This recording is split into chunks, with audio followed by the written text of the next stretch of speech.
Baik, pemirsa, KTT di Jeddah yang baru saja digelar seharusnya menjadi simbol persatuan negara-negara Teluk atau GCC untuk menghadapi krisis yang terjadi di Selat Hormuz. Tetapi kita lihat kabar yang berembus justru sebaliknya, bahwa solidaritas dikabarkan mulai retak seiring dengan meroketnya harga energi dan juga ancaman blokade yang tidak kunjung usai. Dan Mas Habib, kita melihat bagaimana langkah Uni Emirat Arab keluar dari OPEC tepat di tengah KTT Jeddah itu sangat mengejutkan. Itu artinya apa? Apakah itu berarti solidaritas GCC itu sudah mulai runtuh atau bagaimana? Ya, saya rasa memang bagian daripada dampak luas daripada perang ini itu kemana-mana. Salah satunya tentang tata ulang kawasan, katakanlah di negara-negara Arab Teluk yang terus terang kalau dibaca dari sekarang belum bisa kita membaca arahnya kemana. Karena sekali lagi di satu sisi kita tahu persoalannya mereka itu bukan hanya soal sekarang, tapi juga jauh-jauh hari sebelumnya. Katakan soal Uni Emirat Arab dengan Arab Saudi yang sudah menjadi semi terbuka di Yaman gitu ya, dan itu cukup memanaskan suasana, dan Bahrain yang juga sudah berhubungan dengan Israel begitu, dan sekali lagi ini juga mengganggu di internal mereka. Nah, memang perang melawan Iran ini kemudian kayak semacam menghancurkan bangunan yang sebenarnya sudah rapuh gitu. Jadi yang selama ini sudah tidak terjaga dengan baik, dengan adanya serangan dari Iran, perang Iran ini, maka kemudian itu lebih cepat lagi kehancurannya. Nah, oleh karena itu yang saya bilang tadi, kita perlu melihat beberapa waktu ke depan ini akan seperti apa. Dan sebenarnya nyambung ke Pak Budi tadi, dampaknya menurut saya bukan hanya di kawasan, di tingkat global sendiri. Saya melihat kalau view-nya kita buka secara global, kalau pakai analisa untung rugi secara aktor, menurut saya memang yang paling diuntungkan adalah Rusia. Jadi dengan perang-perang ini semua sebagai itu kemudian membuat Rusia seakan-akan menjadi negara yang paling baik, berkuasa, tadi berperang tanpa harus keluar peluru, dan yang dianggap sebagai musuh-musuh sekarang butuh kepada Rusia, termasuk katakanlah Amerika sendiri. Ini menurut saya sebuah keadaan yang nggak tahu apa ini didesain atau tidak, tapi kalau ini adalah politik, rasa-rasanya kita susah untuk tidak mengatakan nggak ada desain, nggak ada kebetulan dalam politik. Jadi berarti memang ada katakanlah upaya-upaya yang hebat untuk kemudian membuat keadaan ini sekarang membuat Rusia menjadi yang sangat menentukan. Dan itu yang diuntungkan. Yang paling dirugikan siapa, Mas Hasibullah? Yang paling dirugikan tentu saja dalam konteks rugi itu dihancurkan ya katakanlah Iran. Tapi bagi Iran kan bukan pilihan karena dia adalah diserang. Itu bukan kerugian. Yang mengalami betul-betul kerugian dalam pengertian masih banyak pilihan adalah negara-negara Arab Teluk.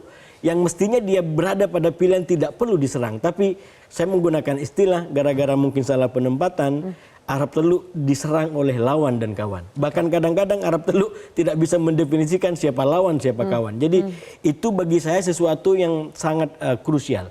Nah, kembali ke poin Rusia, saya tadi ingin mengatakan justru dengan adanya Rusia yang semakin strategis, maka kunjungan Arakji ke Rusia itu memberikan makna yang luar biasa dalam konteks Rusia sebagai mediator. Saya sampaikan sejak di awal perang, mungkin juga dengan Pak Dian waktu itu di salah satu TV, mestinya mediatornya 4, bukan hanya 1. Gitu ya. Jadi karena Islamabad, Pakistan tidak cukup kuat? Kalau kita mengacu kepada pola-pola terbaru, jangankan Iran, di level Gaza itu 4. Mulai dari Qatar, kemudian Mesir, kemudian Turki, dan Amerika sendiri. Jadi sebenarnya kalau kita ingin formula lebih sempurna, memang ini dikeroyok harus. Jadi kalau pakai ayat ini ta'awanu 'alal birri wat taqwa. Ini kerjasama untuk sebuah misi kebaikan bersama. Dan memang harus negara adidaya sekelas Rusia yang turun tangan. Kita tidak menghargai Pakistan. Kita sangat menghargai Pakistan. Justru kan dalam rangka itu perlu ditopang oleh negara lain, katakan Oman, Turki, dan Rusia yang sampai di situ Mas Hasibullah. Kembali ke Prof Budi. Prof Budi, jadi apa yang akan membuat krisis energi ini bisa terurai? Apakah untuk memecah blokade yang dilakukan di Selat Hormuz itu lewat jalur diplomasi atau konfrontasi ujungnya? Ya, saya menambahkan dulu tadi yang disampaikan oleh saudara saya karena belum lengkap. Dia bilang ta'awanu 'alal birri wat taqwa, harusnya dilanjutkan wala ta'awanu 'alal ismi wal udwan. Jadi tolong menolong dalam hal kebaikan dan jangan tolong menolong dalam hal kejelekan. Nah, kembali ke pertanyaan Mbak, karena saya agak terasa belum lengkap, jadi saya kenapa. Apakah akan diselesaikan dengan jalur diplomasi atau konfrontasi? Mbak, di dalam perang itu tidak ada istilah yang satu diuntungkan atau dirugikan. Dua-duanya pasti exhausted, dua-duanya pasti terengah-engah. Ya. Menurut saya, analis manapun juga kalau mengatakan the winner and the loser, itu saya kurang setuju. Nah, kalau dikatakan bagaimana, apakah apakah dengan diplomasi ataukah konfrontasi? Kan dari awal Mbak, Amerika itu bagaimana, coba kan kita urut aja dari awal. Bagaimana dia bilang shoot and kill, ya kan? Kemudian headset bilang bahwa lock and loaded. Ini kan sudah direct kinetic engagement. Nah, kemudian baru ya melambai lagi dari what you call it epic fury menjadi economic fury.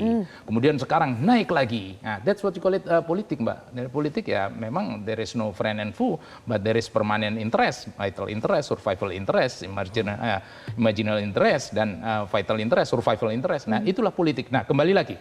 Kalau misalnya apakah dengan kekerasan, nah dari awal kan sudah disampaikan. Kita cukup melihat dari Iran, Mbak, kalau melihat bagaimana Amerika itu bergerak. Iran kan selalu bilang, coexist with no coercion. Kalau kita berdampingan, ya baik-baiklah, jangan saling sikat, saling menyakiti dan lain sebagainya. Di sana kan sudah jawabannya bahwa Amerika itu seperti apa. Namun demikian bukan berarti bahwa jalan diplomasi itu tertutup. Kenapa saya katakan seperti itu? Karena kan Amerika juga masih berikan kelonggaran, tawar-menawar. Hanya dia memang tawar-menawarnya alot, gitu kan. Bapak ini mintanya paket lengkap, paket besar. Sedangkan maunya Iran, diurai dululah ini. Blokade silakan, Hormuz silakan, baru nanti later we talk about nuclear. Dan Iran itu juga bukan sesuatu yang hanya taktikal, bukan. Itu memang kecerdasan Iran. Apa yang disampaikan oleh Sun Tzu di Art of War mengatakan, jangan pernah sekali-kali kau tunjukkan keunggulanmu sebelum kau yakin menang. Nah, keunggulan Iran ya memang di nuklir. Coba kalau misalnya nuklir ini tiba-tiba dihabisin, zero nuklir, bagaimana ada yang di Fordo, bagaimana yang ada di Natanz, bagaimana yang mining ada di Hormozgan, bagaimana mining yang ada di Yaj, kemudian bagaimana yang riset ada di Isfahan, ada di Teheran, ada di Arak, bagaimana PLTN yang ada di Bushehr. Ini kan ibaratnya sudah dari utara, kemudian ke timur, ke selatan, itu semuanya dalam rangka low enrichment and high enrichment. Jadi kalau misalnya itu tiba-tiba Amerika kemudian benar-benar zero toleran terhadap nuklir, I don't think so. I don't think so. Iran tidak akan menyerahkannya itu. Exactly. Oke. Jadi dalam situasi yang kami sebut alot dan juga deadlock, siapa yang bisa mengurainya? Apakah Rusia adalah kuncinya? Nanti Pak Dian dijawab sesaat lagi, tetaplah di Kontroversi.